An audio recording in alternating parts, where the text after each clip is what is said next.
Hello, everyone. Welcome to Respawn Aimfire Review. What do we call this? RAF and Review? RAF Reviews? Something like that. We call it something cool and snappy because we're hip and we're on the internet now. The last episode of RAF right now. We are reviewing all 229 episodes of Respawn Aimfire that have to do with Metroid Dread and us talking about them.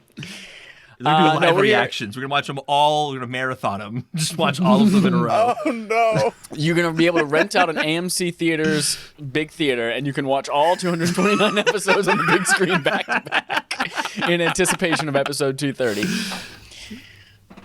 No, we are here to talk about Metroid Dread, and we have with us two Metroid Dread heads. See what I did there? Oh, fuck me. I've got you guys swapped on the video feed. I'm a Dread head. Oh, that's awesome. Nice. That is so awesome. I didn't know that was a thing that you could buy. I thought it was going to be a lot smaller, because like apparently Metroid's, for the viewers at home, sorry audio listeners, you're missing out on this. Metroid's apparently come in two sizes, this and this. And I thought there was going to be a median, and there was not. They're like, you either get small or fucking life size.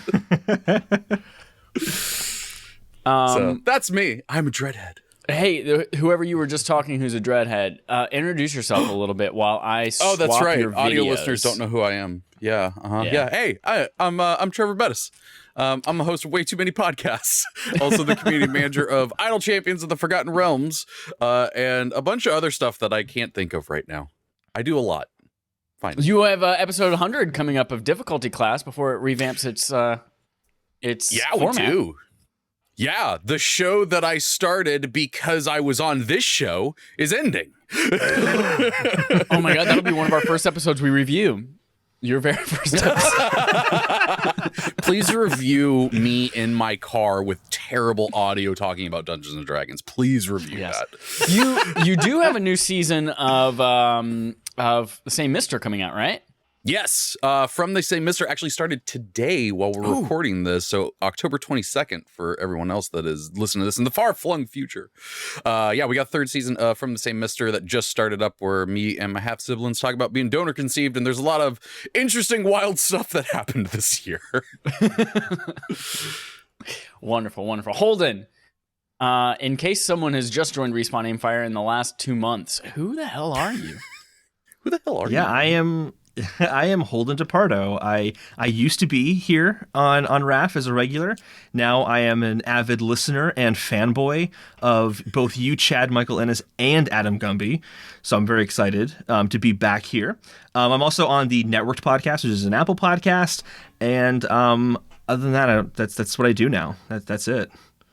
Perfect. I don't do as much as Trevor. I can't do as much as Trevor because I can't invent time and create time. I made a deal. I no longer have a soul. I will say it's kind of funny because I've now been on the last episode I was on Respawn Fire. Adam was there, and it's his first episode. And then the last time I was on before that, Holden was there. And so I'm confused. I just don't know who I'm talking to. Chad is my constant. He's like that Irish dude in Lost. Yes. I love you, Penny. That's a deep cut. That's amazing. One of the best episodes of Lost. But we're not here to talk about Lost. We're here to talk about something we love equally, and that is Metroid. And both of you have been on the show to talk about Metroid before in the past. Trevor, I think you were here to talk about our Fusion Barf, right? Yeah, not too long ago. Yeah. Metroid Fusion. Yep. Yeah. So Metroid Dread came out a week and a half-ish ago, 2 weeks ago now. It is the final installment in the Metroid franchise, the 2D Metroid franchise, a direct sequel to Metroid Fusion. It is on Nintendo Switch. It is available on Nintendo Switch OLED. It is available on regular Nintendo Switch. And Holden got himself an OLED. Oh, I did. With them white Joy-Cons. Fancy pants over here. It's very nice. See, I want to get one, but I don't know if I trust myself with those white controllers. Like, I just feel like my grubby little hands. They're perfect. Yeah, I'm worried about that too, so I'm going to use them as hand. long as possible, and then I'll switch back to these guys. Yeah, that's what I got. I got those Zelda ones. I wish they had made Metroid ones for this. But anyway, I'm interrupting. Yeah, that would have been cool.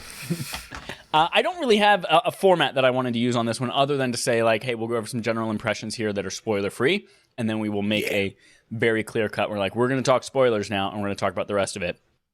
I will start by telling everyone that this is, I think, the best 2D Metroid game.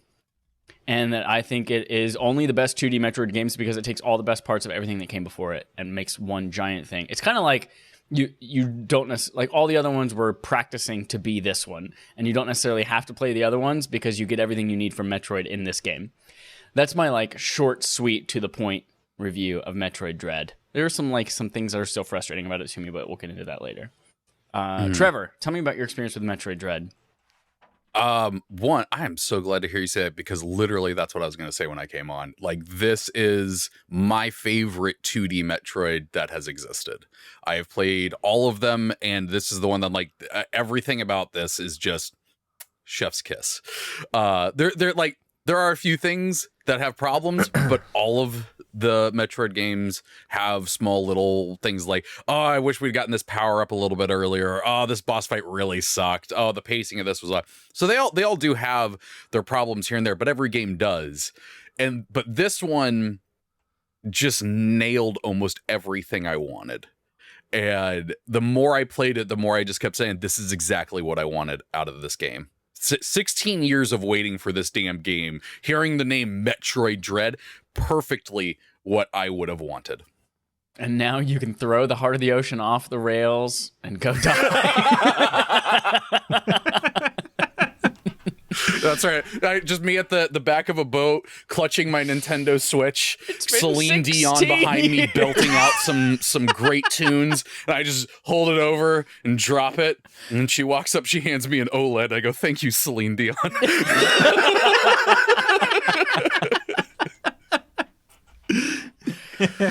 Holden, tell me about and then I go, your shit, experience. I forgot to transfer everything first. Oh, God. We'll save that for another The heated... real Oh, woof. the real process that would be like Celine Dion's like, don't throw that over yet. We have to spend 20 hours. She's like, moving do I everything stop them over. or do I keep singing? Near for shit. So Metroid Dread, I have a very different take than you guys. I think it's my favorite 2D Metroid game, and everything has been building up to this Metroid game. No, I completely agree with you guys. I can't say anything in addition to what you guys said, because I completely 100% agree. It's the best 2D Metroid game because the movement is so good, the world, the map is so good, the boss battles are so good. It's just so good. It is awesome. And I kind of don't really like, I was going to go back and play Secret Mission. I'm like, I'm not even going to do that because like, I can just play this game over and over again if I want my Metroid fix. I did normal, I did hard, I tried to do no energy tanks and just gave up because it was so damn hard. And Lord. and then I also did 100%. So I went back to my normal file though and just 100%ed that one. And it feels like after 100%ing, it also feels like it's the most accessible Metroid game. And I know that's a very different take than I think a lot of other people are stating, which is saying it's the hardest one. I don't think it's the hardest one. I think that it just asks more of you because you can control it better. But because you can control it better, I didn't think it was as hard. But I don't know. That's how I felt about it. But we'll get into more details on that later on. Okay. I will actually do one that is a bit of a twist. Ooh. I am actually going back and forth between saying that this is my favorite Metroid game ever. Ooh. And I can't decide. I'm literally at that point where I'm just like, is this better than Metroid Prime 1 for me? And there's a lot of things. And I think the thing that's holding me back from it is they are so different. Like, really trying to compare Metroid Prime and Metroid Dread is purely from like the name and that's it. Like they operate so differently, but they're like when you get down to like talking about like the spacing of upgrades, the layout of new areas. There's some areas of Prime that I think are better than Dread, but there are a lot of areas of Dread that I think are better than Prime. And so I don't think I'm going to have I'm not going to come down to anything even by the end of this episode, let alone next couple weeks. But I'm struggling with that. The thought has crossed my mind. Yeah. I was having the same exact question, and I went back and I played Prime up to the Chozo Ghost part, and it's so hard to decide if Dread or Prime 1 is like the top Metroid game. It's so hard because you're right, they're very different. But there's something about Prime that just has this atmosphere to it that's so unique to Prime, even amongst Metroid games having really good atmosphere to begin with. But I can't determine, is it just like my nostalgia for it? Because that was my first GameCube game. It's the game the only GameCube game I had for a while, even though I never beat it. There's a heavy nostalgia for it, and I can't decide if it's there's just that bias there of nostalgia for Prime 1. You look confused. Did you just say you never beat Metroid Prime 1? On GameCube. I beat it on the Wii U when the trilogy came out for it. Yeah. Okay.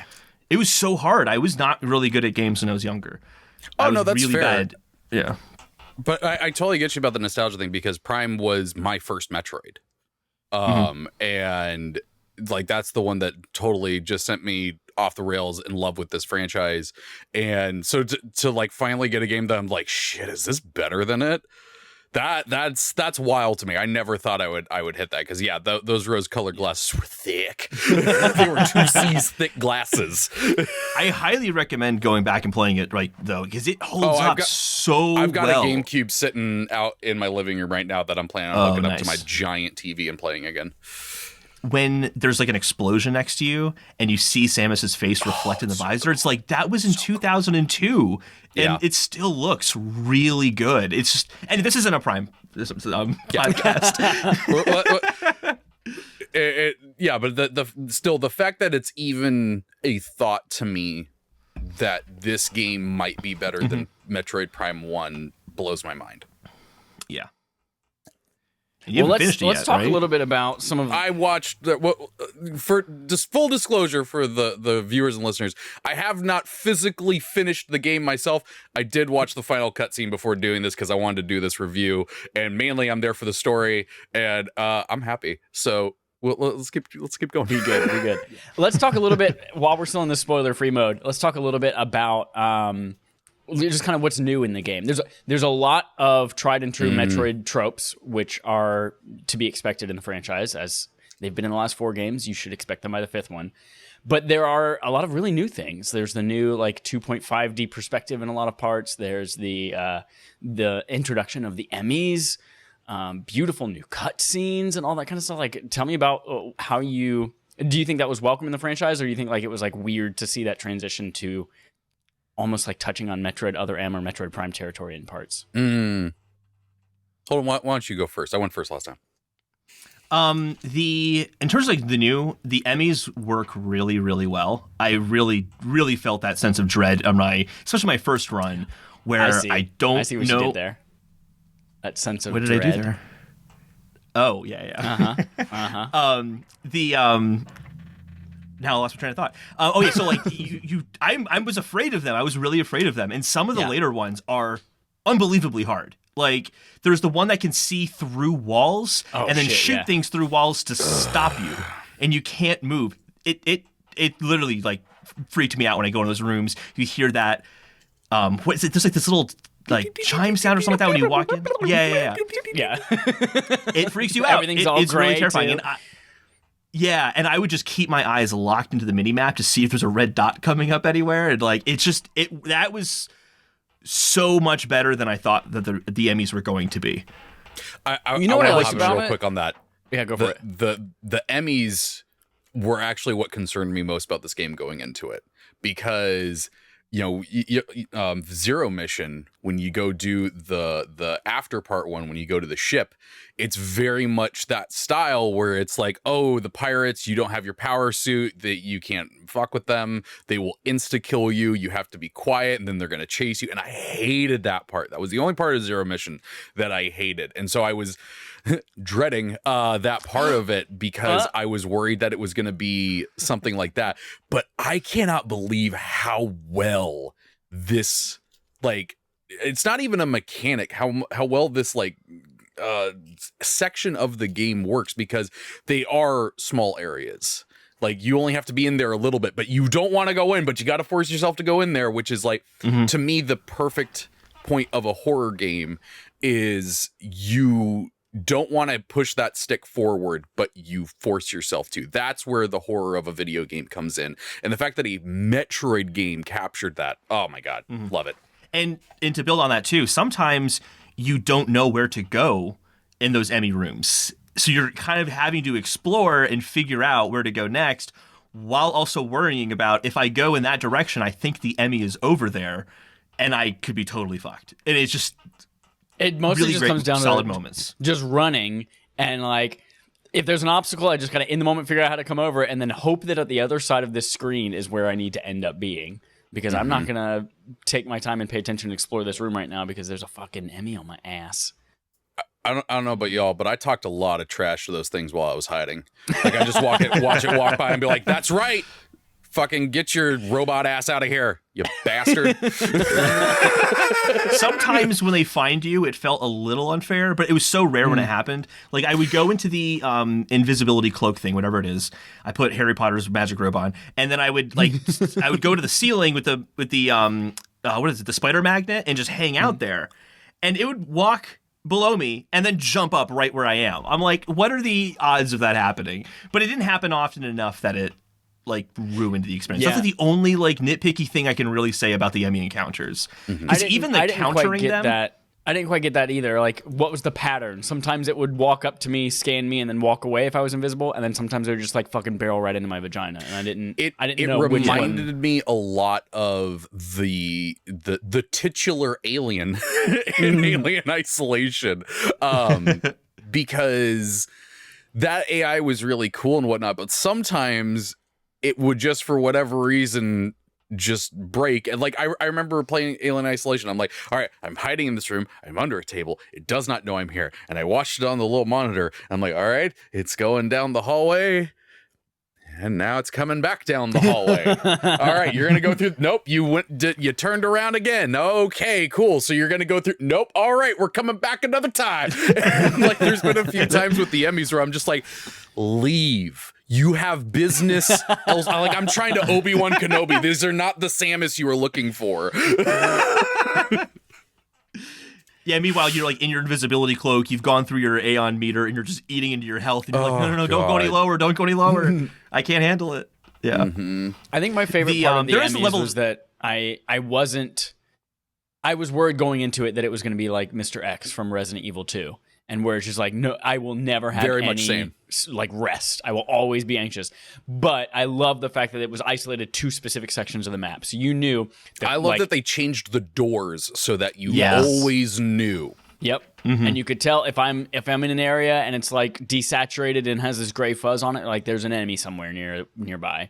But I knew that if I was like, it looked regular, everything's back to being saturated and it's crisp, and that's safety, which was awesome. I loved that. Holden, you were going to say something. There's something with the Emmys that I can't say right now because it's a spoiler, but I'm just saying it out loud so I have the mental note or the out loud note to go back. Yeah, putting a pin in it. That's a better word. Yeah. Put a pin in that. The counters I thought were also really successful with the Emmys because like you cannot learn how to do it. Yeah, it's impossible. Yeah. It's not reliable. It's not reliable. So you just when you manage to do it, it's so satisfying. There's this huge sense of relief. It's like, okay, run, go as fast as you can. Like it's great moments when they happen. And they managed to do it 3 times in a row once, and I just went running. I'm like, I'm a god! As I'm running away from this deadly robot. I only did it a handful of times, but I think every single time I successfully did it, I died again like 10 seconds later. So I hate those. It sucks so much. It's like, I did it. Ah, fuck. I had one where I did it and I ran away and realized I had to go back in the other direction. So I had to go back towards the Emmy. I'm like, damn it, I'm so screwed now. Was the counter system itself, that was something that was new in the remake of 2 in Samus Returns, right? Yes. Yeah, that came around in Samus Returns. I think this one was less forgiving than that one. Like, I remember in Samus Returns just counter, like I barely ever shot anything first. Like I was just boom, pff, running, boom. Pff. And this one, oh my God, I've missed probably a good 45% of the counters just because they change up the timing, because I used to be able to learn one alien's timing and it would always be the same, and it feels like there's little bits of different timing here and there. There's like maybe 3 timing spots that it could possibly be. So when it like there's one that flies, like it rears back up, and I don't feel like I can reliably see it rear and then hit the button and know when to hit it, because I've completely missed it. But and some of the enemies, some of them have really easy counter windows, but some of them have really short windows. Like some of the ones they're like little bird things and they like fly at you. Those can be hard to do sometimes for me. And then what is it? It's like a flying like octopus, I guess. You know what I'm talking about? Shoot in all directions. No. It just launches at you. Yeah, I know which one you're talking about. It kind of looks like a squid. Oh, yes. They're like goopy on the wall and then just go. Yeah. Those ones as well. I always talk about those ones, but those ones are also very hard to counter. I hate those guys. So those are some of the ones where whenever I came across those, I'm like, tread lightly, like be careful, go slow, like be aware of your surroundings. Especially those ones that are on the walls and like lunge at you. They're so small you don't notice them immediately sometimes when you go into a room. At least for me, I didn't. One of the things I want to point out there, though, you're talking about like the going slow through a room, watching out for that stuff. That is one reason why this game 100% is everything that all the other Metroid games wanted to be. Because I mean, the first one, they talk about taking inspiration from Alien and Aliens, like you know, there's a bunch of references to that franchise throughout the series and whatnot. But like, you know, the Nintendo Entertainment System did not deliver horror very well. Oh no, 3 purple squares, no! And so that game was a lot of fun, and really the mechanics of it is probably what everyone latched onto with that. And same with Super Metroid. And Super Metroid got a little bit more in there. There's a little more creepy stuff and whatnot. Fusion, even more, got that atmosphere going. But this one, like Holden was saying, like you go into a room and you're like, okay, I gotta take this right. Like I didn't feel like superhero Samus in this. I didn't feel like I was just running through, just laying waste to everything in my path. I was just like, okay, cool. There's one of those rhino jerks. I hope I hit the timing of that thing right so I don't get bounced around for 3 freaking minutes. All right, it's dead. Oh, great. There's 3 Quicksilver birds. Okay, well, hopefully they don't. Oh, they all attacked at the same time. Awesome, cool.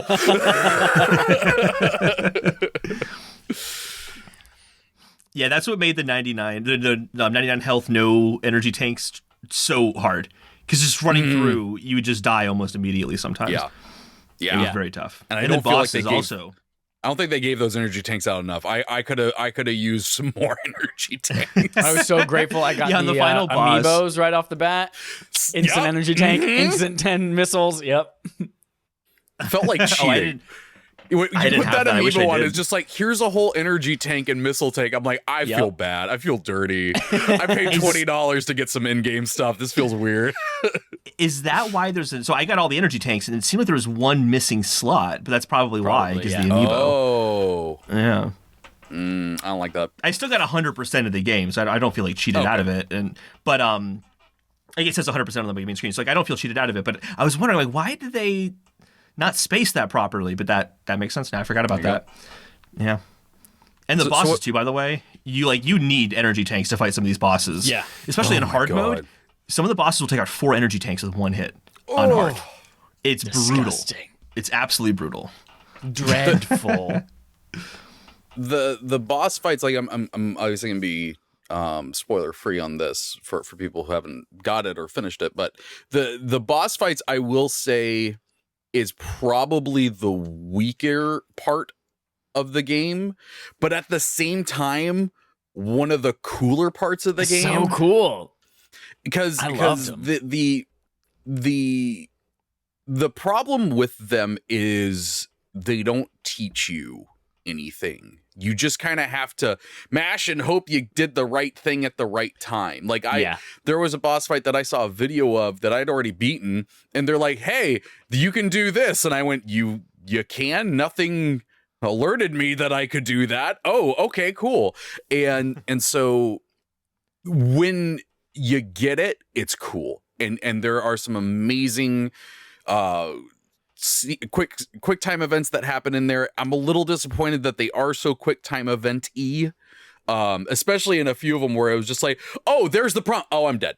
And it wasn't even like you bounced off and you got to do it again. It was, you're just straight dead. And I don't quite like that as much, but man, when you can do it, it just looks so cool. It's like, this is the Samus I always knew she was. Like, that she's just so badass in this, just from her body movement and stuff like that, that it makes me like, yeah, that was really annoying, but at the same time, God, that was fucking cool.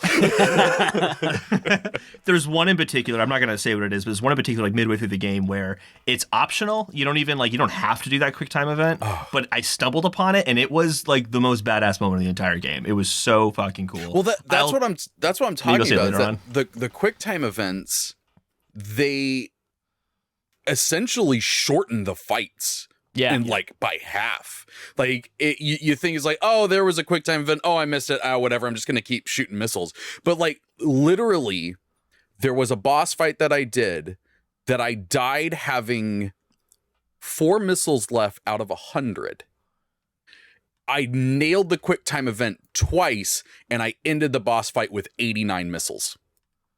And I was like, that is a drastic difference. Yeah. And a lot of times too, those quick time events are like, they will refuel you.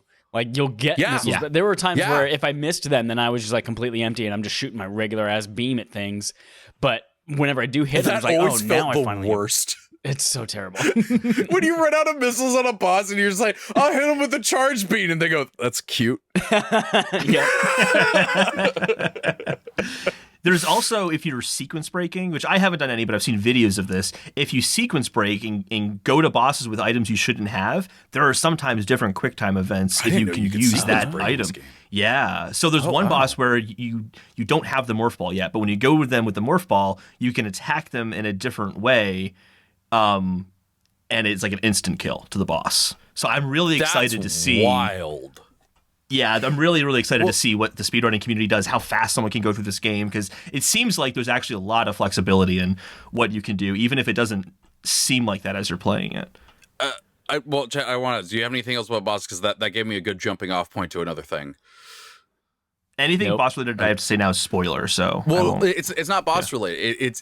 You're talking about the sequence breaking, and the reason that's so surprising to me is that this felt like the most linear Metroid game I'd played. Yeah. In fact, I was thinking in my head, like, is there even a way to get items out of order or anything like that, or go to different bosses?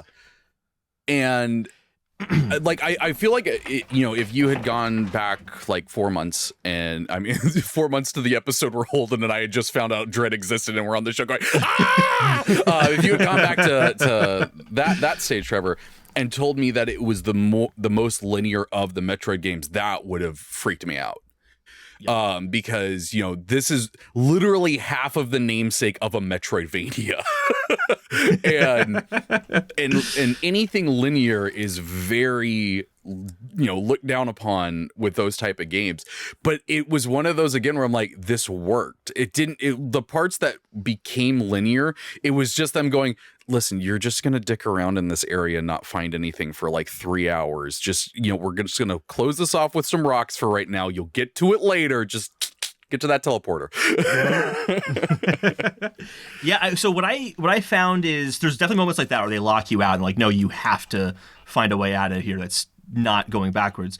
But I found that what the game is really, really good at is bringing you back to where you need to go. So it feels like it's really linear sometimes, but really the world design is just so good that it's constantly pushing you in the right direction without telling you exactly where to go. So like, there's one point where like you go up an elevator to one area and then you go up like out that room up, and then there's another elevator basically right above where you just were, and then that brings you to the next area you're supposed to go to. You can just walk away and go somewhere else if you want to, but the game guided you to that location. Because like at first I was worried that like having these segmented parts of the world would make the game too linear, but what it ended up resulting is that they warp you around or take you on like a shuttle or an elevator so they can cleverly bring you back to different areas, and it actually feels much more fluid than I was initially concerned about when I was seeing pictures of the map and these just like separate areas. I'm like, oh no, and it's gonna be like Fusion where it just like go here then go there. Yeah. Like there's been so many times where I'm like, yeah. what do you mean there's another train? Like I thought I had already found all the ways back to this place. There's also sometimes you have to go into an area, like leave an area, go to another area, and then go back into the same area you were in before via a different train to access something you couldn't get to before. Like there's a lot of that in the game, which was really cool to see. So I thought it was very successful with its world design, even though I agree, it does feel linear sometimes. But in a good way. And that's the thing that I have to stress for any Metroid fan that somehow hasn't played this game yet. I'm saying that in the best way possible.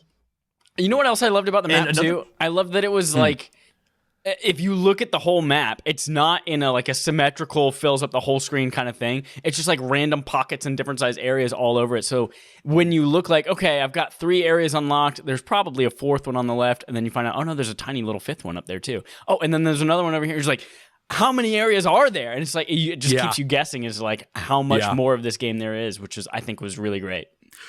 Also, jumping off the map thing, thank you so much for making a Metroid game that just puts markers on the damn map. It's just like, hey, this door you can't go through. This is one of these weird doors. This is, this weird fire plant thing that you will fucking hate for 5 hours of your life.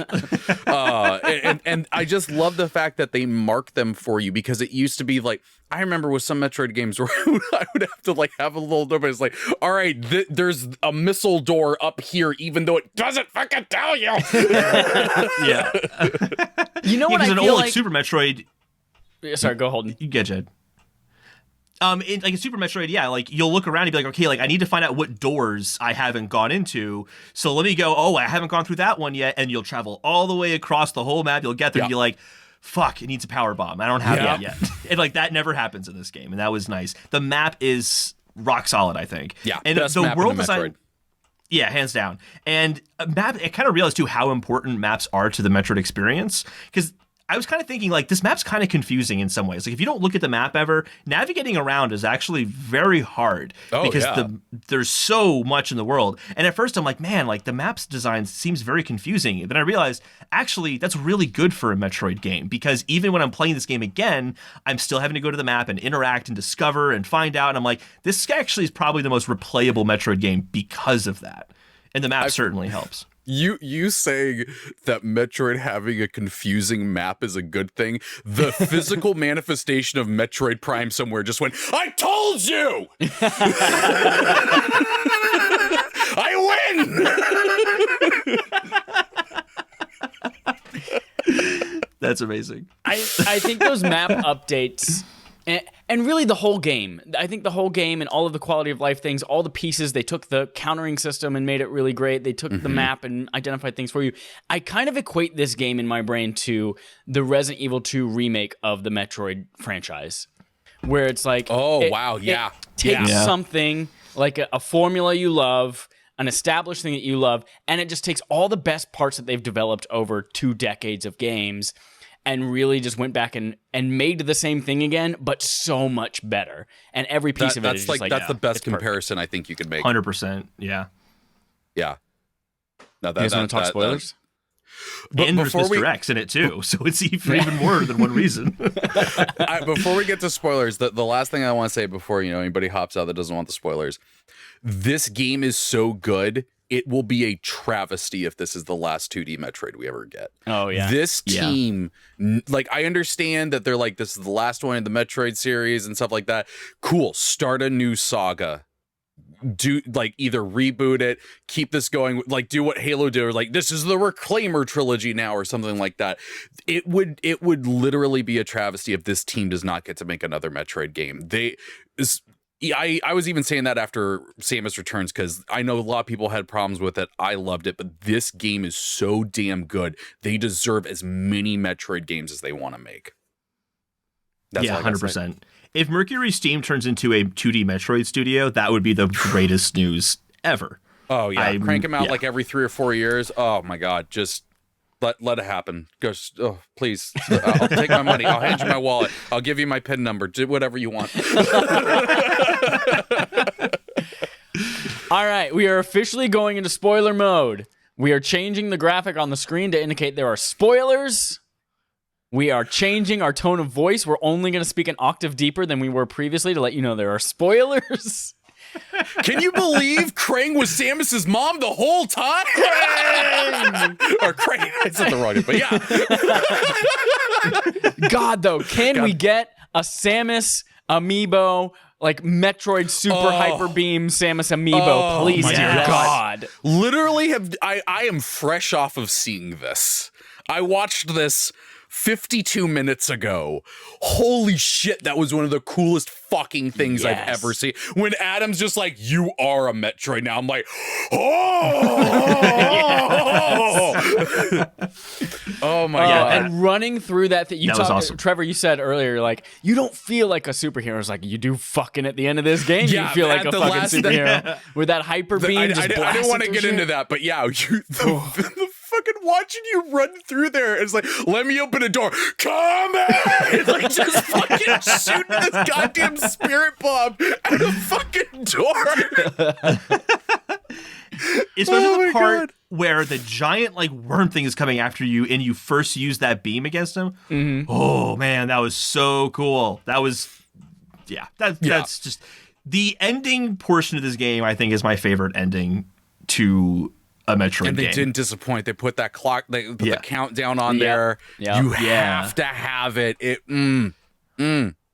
But it was intense. Before we talk too much about the ending, though, I do want to talk about one thing at the beginning. I left this out of the spoiler free part just because, you know, some people are touched about, but I love the fact that this is a Metroid game that literally flipped the script where they're like, no, you're at the bottom. You have to get up to your ship. Yeah. That one little change, the fact that we've gone through so many Metroid games, and this is the first one that's like you start underground and you have to get to the surface. It felt different from the get-go. The fact that you start by jumping instead of going down anywhere. I loved that little change in it. And the fact that they're like, hey, we aren't even out of the first cutscene yet, and what if we just fucking show you a Chozo? Right? Yeah. These ugly fucking bird turtle people. Have we ever seen them before? We've seen them in cutscenes here and there in flashbacks, but they've usually been stills. Sure. This is literally the first time we've seen one in motion, let alone speak. Yeah. Oh my God. Let alone be the villain. Yeah.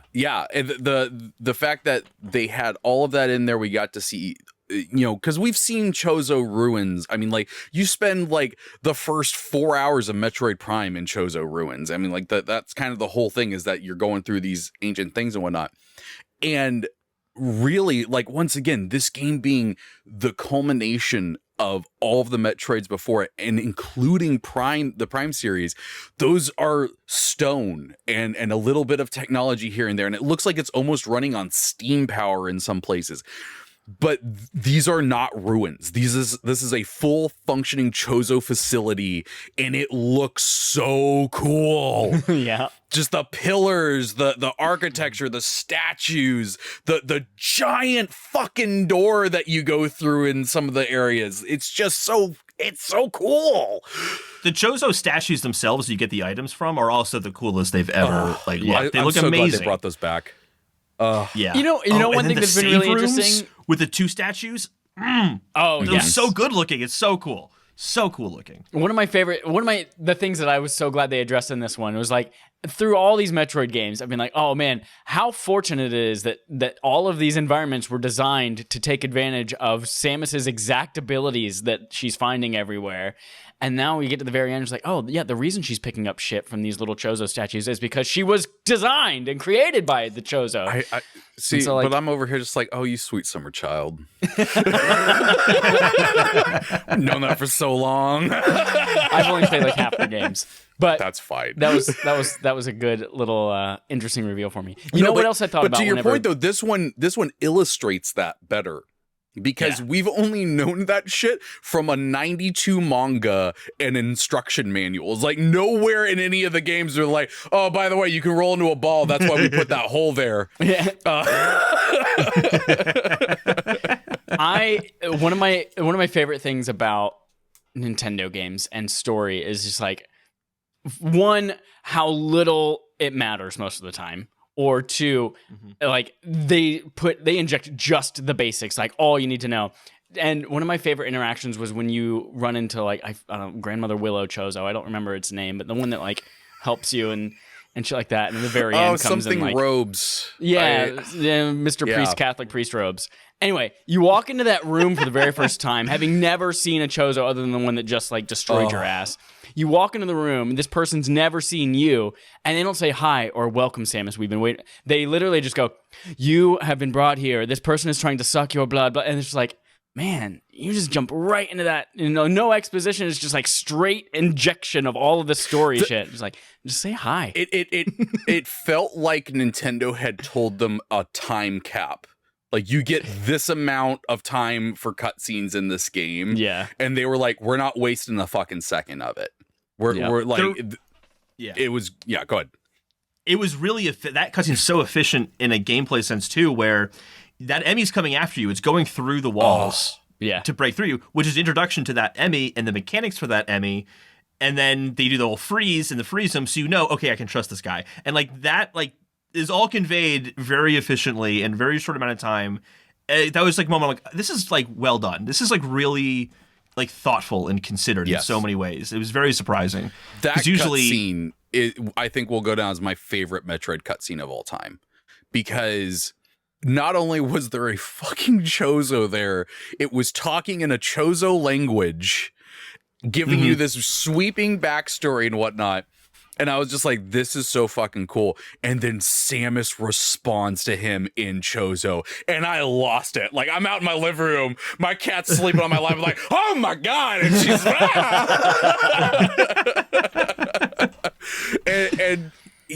and then to have that fucking moment where it instantly gets killed. That dude just instantly gets freaking murked, and right into a mini boss fight. And those are tough too. It was. It took me about 3 tries to beat. And that pacing, though, that's the Metroid pacing I want. There was a threat.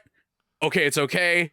Information, new threat. Like, it just boom, boom, boom, hit every bullet point for the pacing of a Metroid game that I want.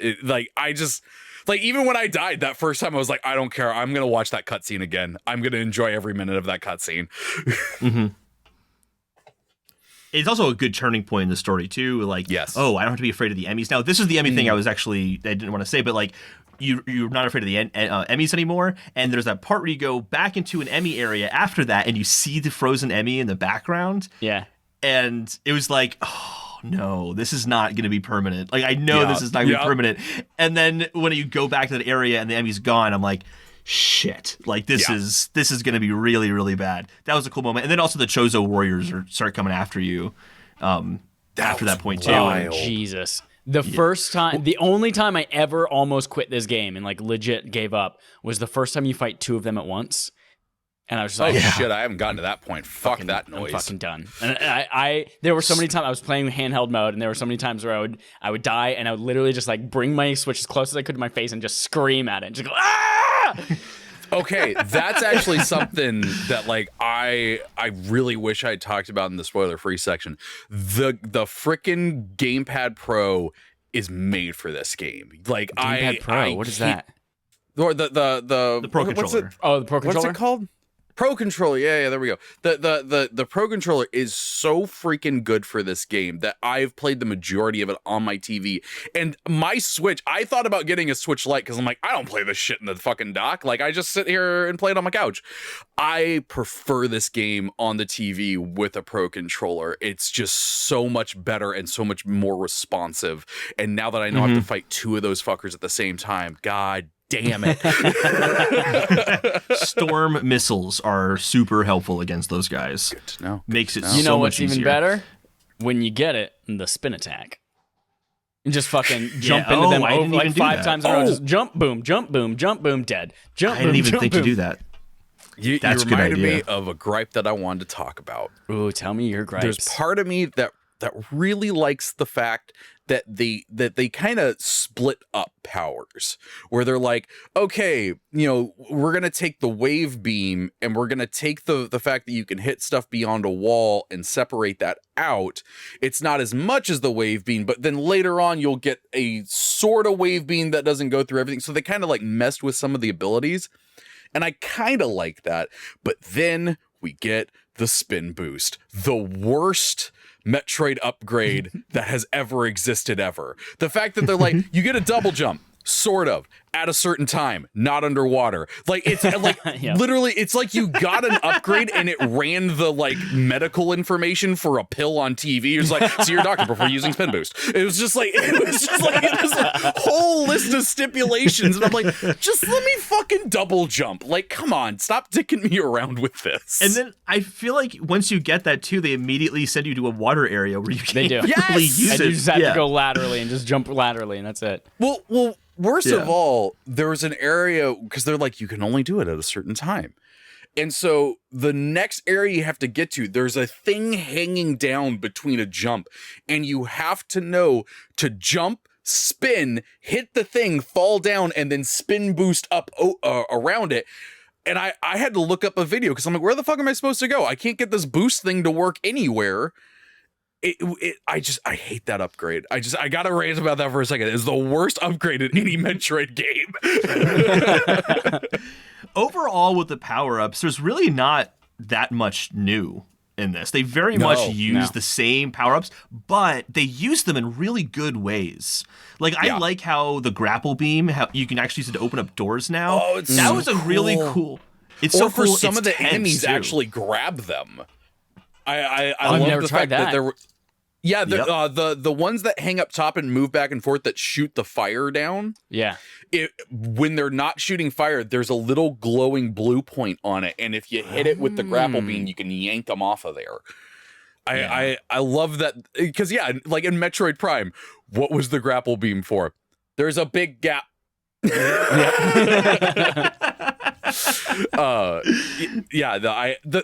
was actually shocked that the scan came back, and so late into the game. It was so late, too late. That's my biggest. It was gripe so late into the game that series. I'm like, it's not even in this, because I know that was one of the things so many people complained about in Samus Returns, because they're like, it ruins the exploration. I don't want to know where anything is, which is like don't hit the button. Literally, it's a button. Don't hit it. That was a sequence break that I found, actually, because once you get the power bombs, I just started to see how, like, testing the waters a little bit, how I could not power bomb, just the what are the morph ball bombs are, just the normal ones. Bombs. And you can just bombs. And you can just use them, just bombs, yeah. And you can use them to just jump up higher and higher.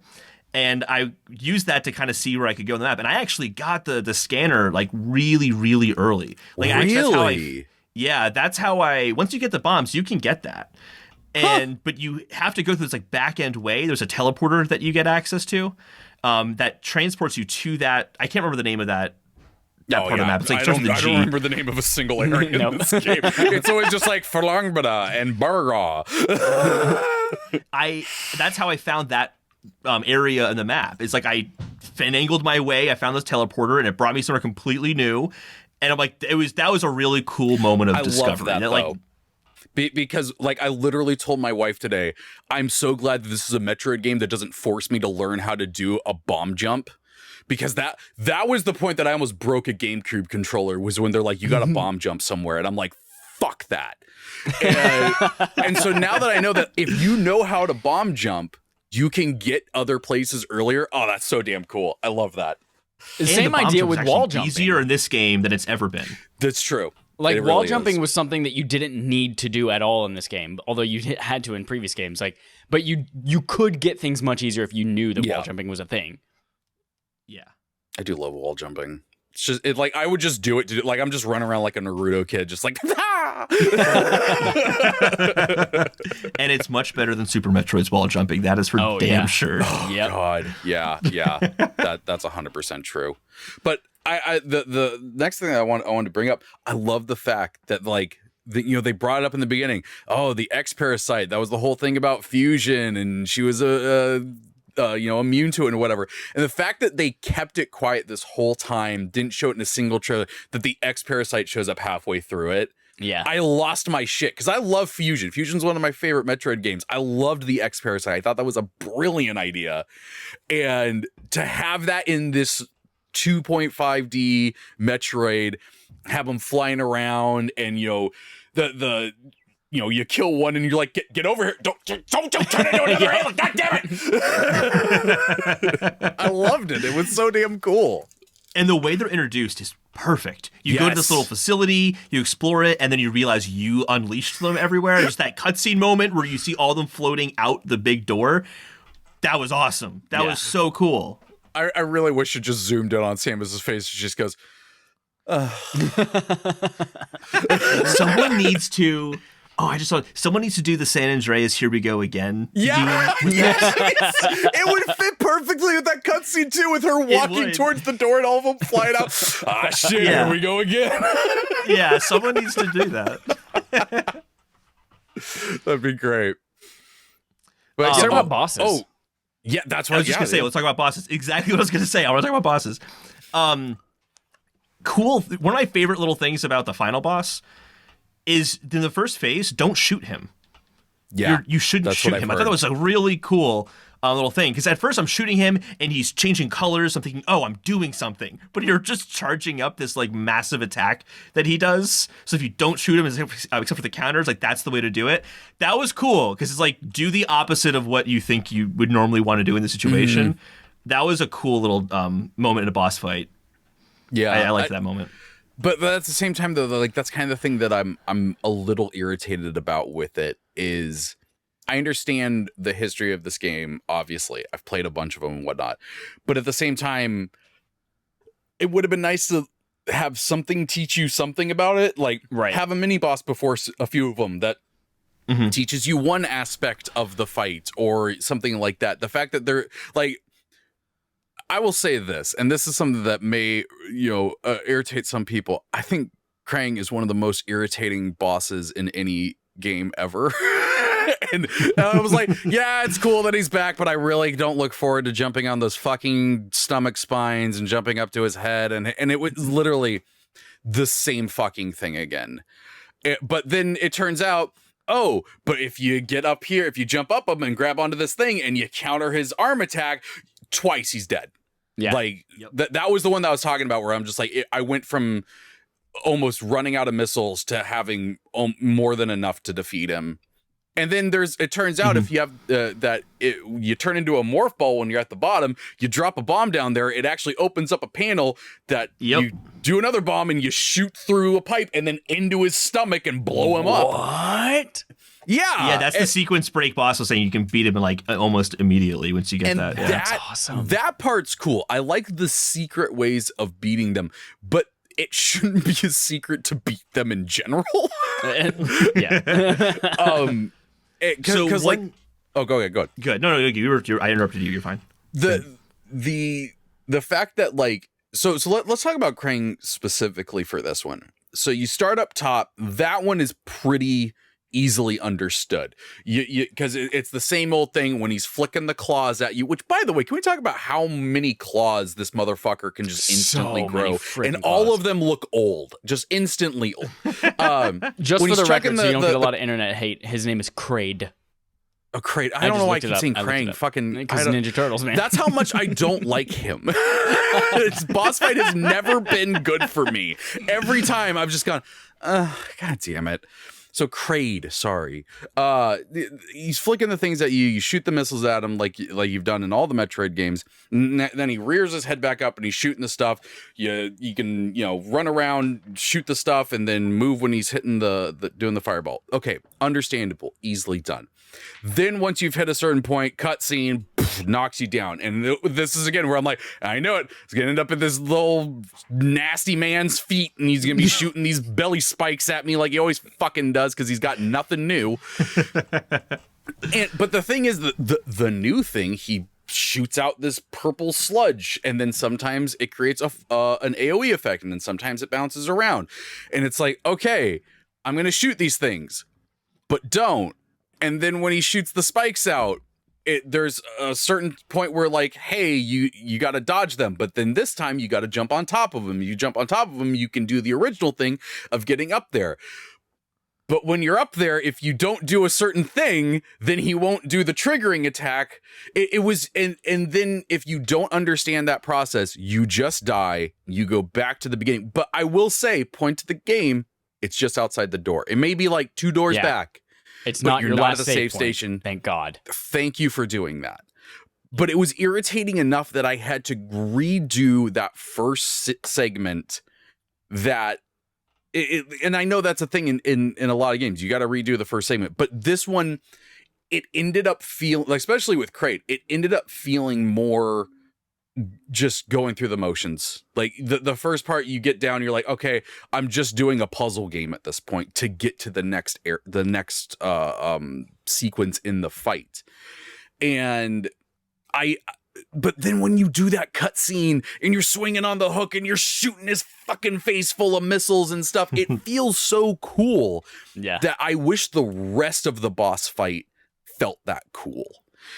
But I'm happy that they did the cutscenes and the quick time events because they felt cooler than the previous 2D Metroid boss fights. Because it's just bam, bam, bam, bam, bam, bam, bam. Let me run over to this corner. Bam, bam, bam, bam, bam, bam, bam, bam. And doing a boss fight in 2D, like, they're probably the thing I look forward to the least in any Metroidvania game. Like, I've been playing Aria Sorrow on the Switch, and I just got to the Grim Reaper fight. I'm like, oh God, I hate this fight so goddamn much. And so I like the fact that there's more movement in the boss area than there normally is. It's just a little bit more conveying what you're supposed to be doing would be nice. Yeah, I think one thing that for me helped with that was that they do a good job of, if you know what you're doing in the fight to an extent, you can get missiles, you can get health to kind of keep going in the middle of the boss fight. So like with Kraid, like the little claws, like shoot them, they'll give you missiles. When you're shoot the little purple things, the ones that don't blow up but that just like bounce around, like they'll give you health, they'll give you missiles. So it kind of at least helped in that case where it's like I didn't feel completely screwed if I didn't know exactly like how to counter him, like when I'm up on the top, like all that kind of stuff. So I feel like it still is manageable at least. Oh yeah, no, I'm not saying. I mean, I beat it. Like, I'm not saying like it's unbeatable or anything like that. But it makes those parts of the game unenjoyable enough that I know when I replay this game, because I will 100% fucking replay this game, that when I get to it, I'm just gonna go, okay, yeah. Yeah, there was one thing that was spoiled for me, and I don't know if I would have figured it out on my own, was the underwater boss fight, where you have to shoot the little, like, circles. Like, I heard someone mention that before I got to that fight. So by the time I got there, I'm like, oh, this is what that person was talking about. I know what to do now. Do you mean the generators? Is that what you're talking about? Generators. Yeah. Oh, Yeah. okay. Yeah, that one took me like a good 7 to 10 tries before I accidentally shot one and realized, oh shit, that's what I'm supposed to be doing? Okay, got it. Okay. Oh, I see that was one of them that I felt like they did well because you had shot those generators before. It did. And so as soon as I got in the room, I was like, oh, it's one of those fucking things. I don't know what it's going to do, but I'm going to shoot it. It didn't. You're right. Like, they looked very similar to the other generators, and we had like overloaded them by shooting them before. I just didn't straight up notice they were there. Like, I was so concentrated on everything else that was in the room. There's a giant sea monster with tentacles. Like, I don't think anyone's going to knock you for not noticing. Yeah. Just small little button. And also being underwater, that fight was intense because you don't have the gravity suit, so you have to change how you respond to his attacks because you kind of have to jump earlier than you normally would because it's going to take you longer to start that animation, and then you're going to move slower, and that was an interesting boss fight for that. But yeah, I don't know if I would have figured that out on my own. I don't know if I would have had to look that up or not with the generators. There was only one. The only boss fight thing that I feel like I needed a guide for. There were several like exploration type things that I was like, I have to look this up because I'm not gonna wander around these 7 different worlds trying to figure out what tiny block I haven't shot yet. But the only boss thing that I was like, I have to look this up was the final boss and some of those attacks that he does, like figuring out when he does the giant wave attack that you mentioned in the first phase, like just curl up into a ball and it misses you, and like those types of things. Oh, that's cool. Otherwise, I would have completely. It took me an hour, literally an hour, of my playtime. 7.5 hours playtime. An hour of that was just the boss. Like 15% of this game for me was the final boss. But yeah, that's the thing that I've heard the most in conversation about this game is that the boss fight, the last boss fight, is absolutely infuriating. But I also kind of feel like that's slightly par for the course. I mean, Metroid Prime final boss, I hated that damn thing. The Mother Brain in Zero Mission the original one, just the worst. Just the fucking worst. In Super Metroid, like how many missiles do you have to beat that final boss? It's crazy. It takes forever. This boss, and this is I think true of a lot of the bosses. A lot of the bosses kicked my ass the first time that I encountered them, and especially the final boss. I'm like, I don't even know how to like beat him. Like I don't know like what I could possibly do. But I think the game. For me, what worked about it is that I constantly was learning every time that I died, and it got to the point where, especially with the final boss, it's like, okay, I just need to make sure that I have full health by the time I get to the final phase, and I just got better at knowing his moves and how to dodge each one, and kind of learning along the way. Like, I remember he shoots this like black hole at you, and at first I was just avoiding it until it went away, and but you shoot it enough times and it gives you missiles and it gives you like health, and I'm like, oh, okay, like that's one way I can get a leg up on this. And then like in the third phase, there's that like sun that he like use a power bomb and it goes away and it refills your power bombs again. So there's always like a really good way of dodging and getting around the attacks, but it does like require you to experiment and like try different things out. And I liked that about the game.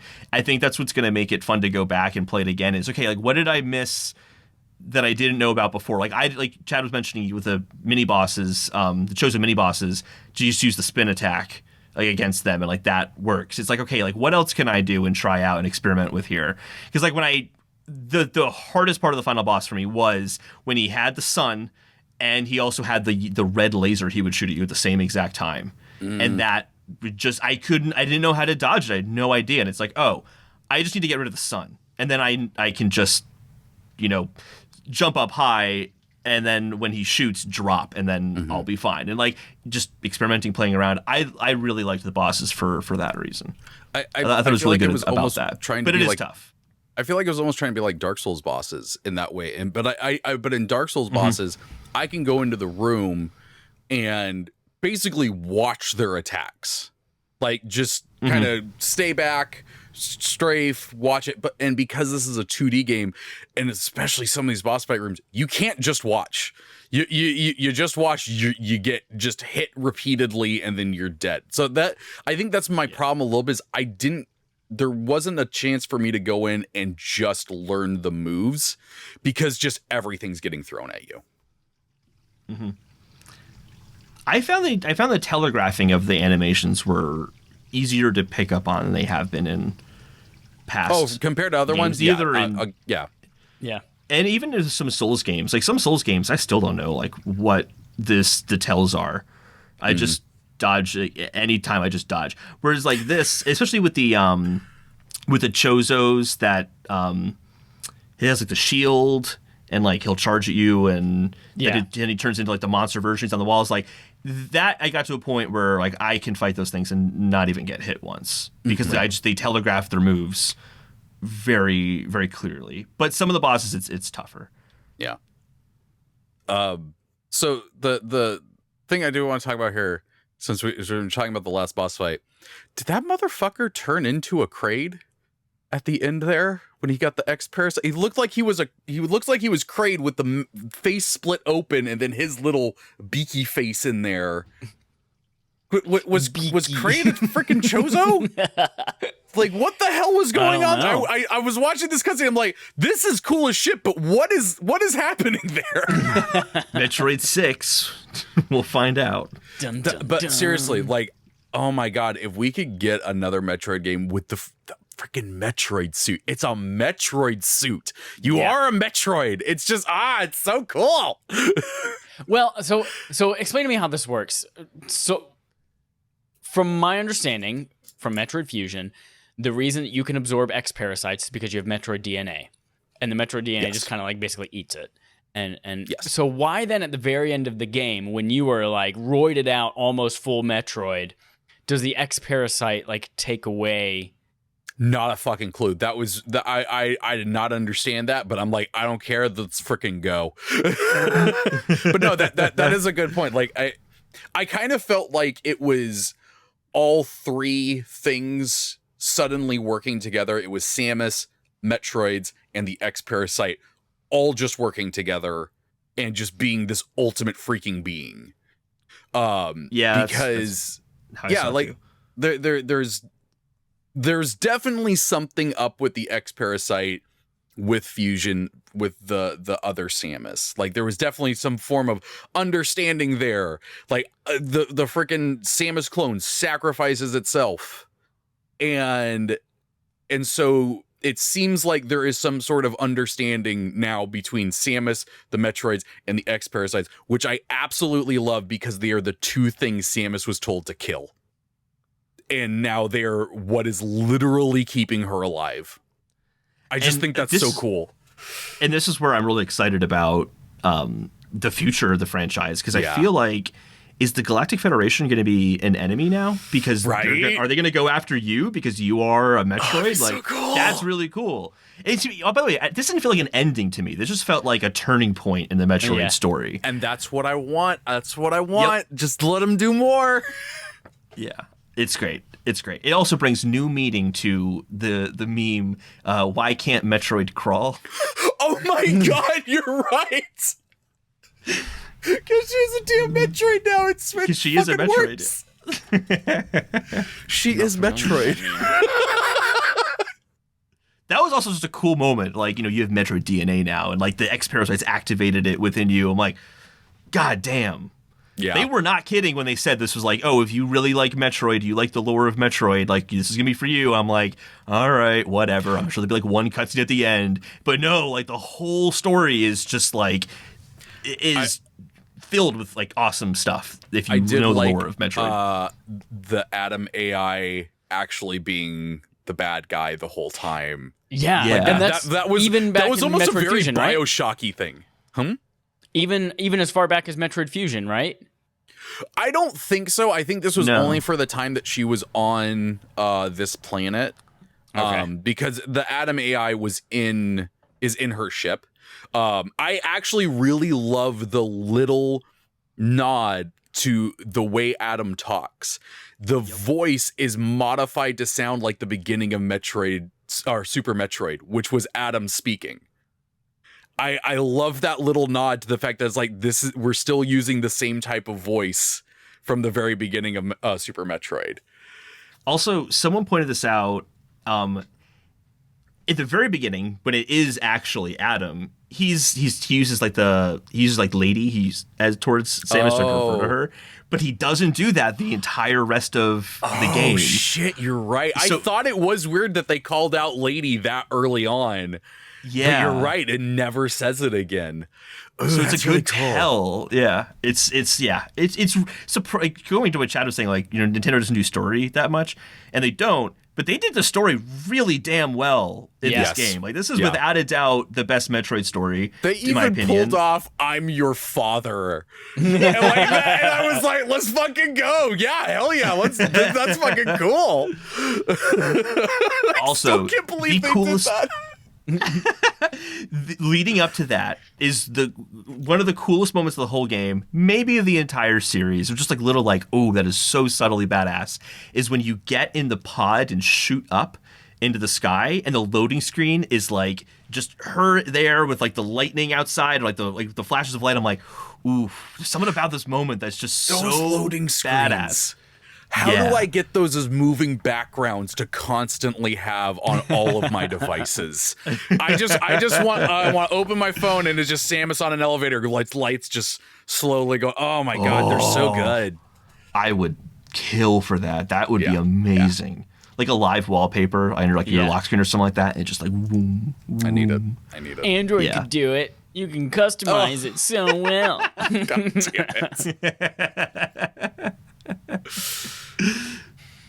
I'm trying to think if there's anything. Yeah, I feel like now that we've talked and gushed about loading screens, I feel like we at least Yeah, Scraping we the bottom maybe of the barrel. hitting the end here. Yeah. Yeah. There's so Anything much else to talk at all about. It you'd was like to say about surprisingly Metroid great. before we sign off?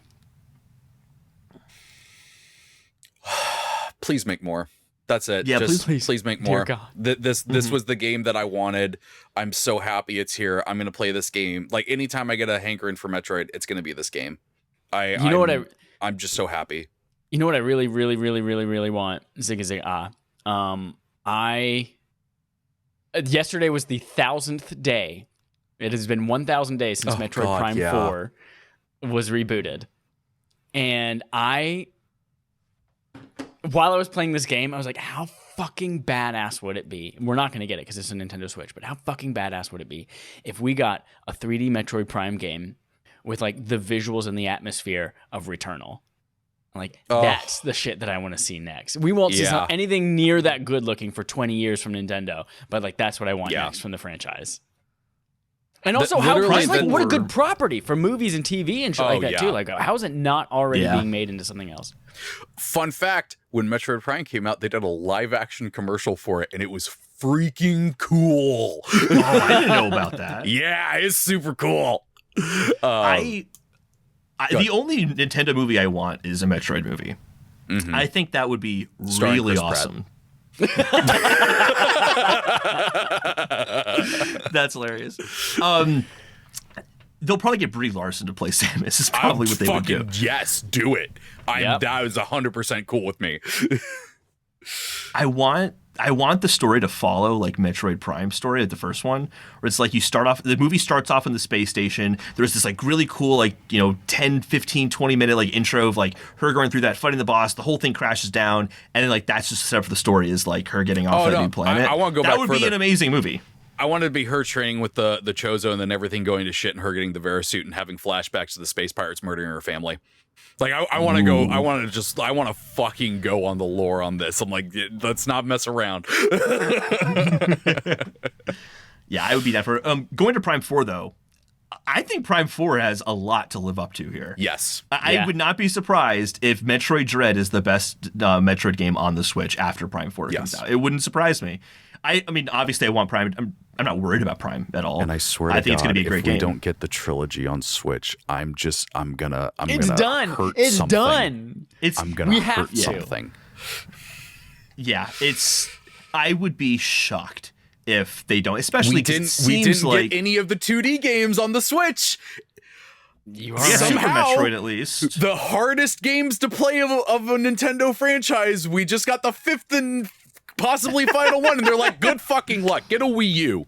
They're gonna release a new like tier of Nintendo Switch Online that costs $300 a year that you can play the first 2 on GameCube in standard definition. That's what you're gonna get. I'll pay it. Just let me do it. Put it in my eye hole.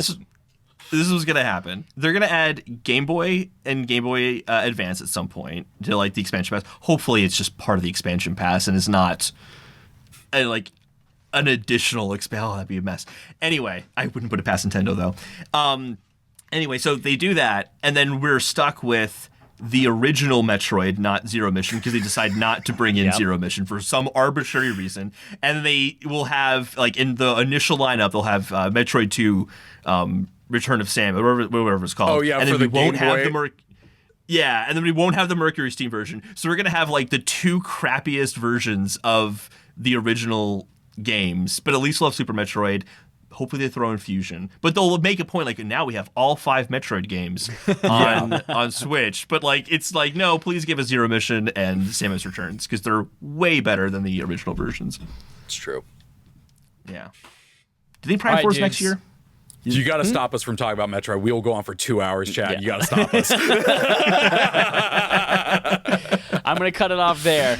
Thank you for joining us. Thank you for all of you Patreon supporters who are getting this first. If you are not a Patreon supporter and you're listening to this late, 2000 and late, like a lame-o, you can go to patreon.com/respawnnameFire, give us $1, and you get all of our reviews like this one and Far Cry 6, which is being recorded literally at the same time. Those will be up for Patreon members right away. Thank you, Trevor, and thank you, Holden. Again, go find Trevor everywhere on Twitter at the Trevor. You can find all the links, all of his podcasts, Idle Champions. Go find Holden on Networked, and in Rhode Island. Just go say hi. Just go to the state of Just Rhode go to Island. his house. Come on by. And Just give him a little everyone in nudge. Rhode Island will hear you if you shout from any part of Rhode Island. And he'll come out with Yeah, cupcakes. we'll put my address in the show notes, so just just look for him there. We'll put the address in the show notes, but we'll put it in reverse so no one knows what it says. We're just gonna Yeah, letters are exactly. It'll be backward. missing one letter. We'll type it on Wingdings, so no one actually knows. What a useless know what it fucking says. font. All right, everyone. Thank you so much for listening. We'll see you next time. Bye.